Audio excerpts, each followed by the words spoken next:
तर आज मी बनवते दाल फ्राय. मग बघा मी कशी बनवते. मी ठेवलेली आहे कढईमध्ये. आता मी तेल टाकलेलं आहे. आता तेलामध्ये मी टाकणार आहे कांदा. आता टाकणार आहे टमाटर.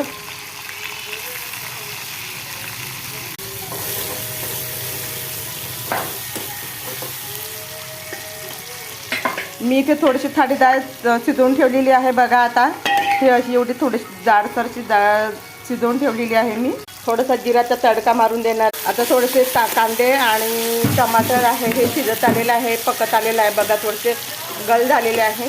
थोडेसे शिजू देते आणि टमाटे पटकन शिजावे यासाठी मी आता याच्यामध्ये थोडंसं मीठ टाकणार आहे. आता सांबार टाकते, थोडासा हळद टाकते. एकदम साधी बनवत आहे एकदम. आता तिखट टाकून घेते आहे. थोडंसं तिखट टाकते, जास्त तिखट टाकत नाही मी. आणि आता थोडंसं एकत्र करून घेते आहे.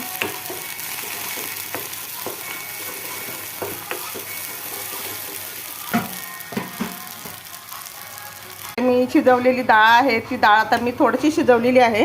ही डाळ आता मी याच्यामध्ये टाकून देणार आहे.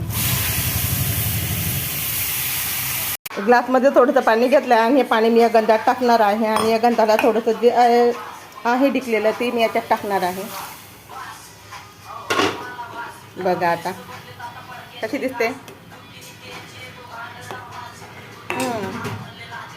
आता मी याला झाकण ठेवून शिजवून घेणार आहे आणि छान मस्त डाळ होणार. तर मुलगी इकडे भांडे घासत आहे आणि मी इकडे आता हे सगळा पसारा आवरून घेणार आहे. मी कणिक भिजवून घेतलेली आहे. बघा आता छान मुरलेली आहे. आता ते मी पोळ्या टाकून घेणार आहे आणि मग सगळं माझी भाजी झाली की मग मी तुम्हाला सगळे डिश दाखवणार आहे पूर्ण.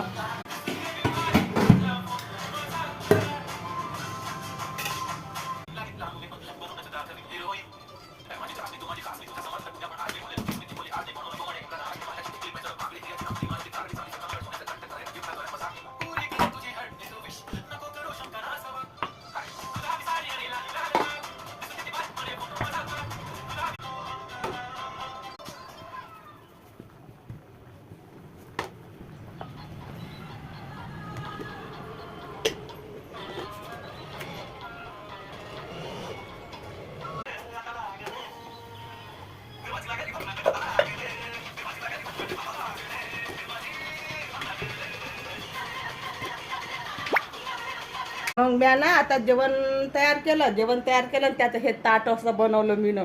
पहा मी काय काय बनवलं. हे दाल फ्राय आहे, हे दाल फ्राय, हे टमाट्याची चटणी, याच्यात मस्त कांदा लोणचं आणि हे माया भाकरी. मी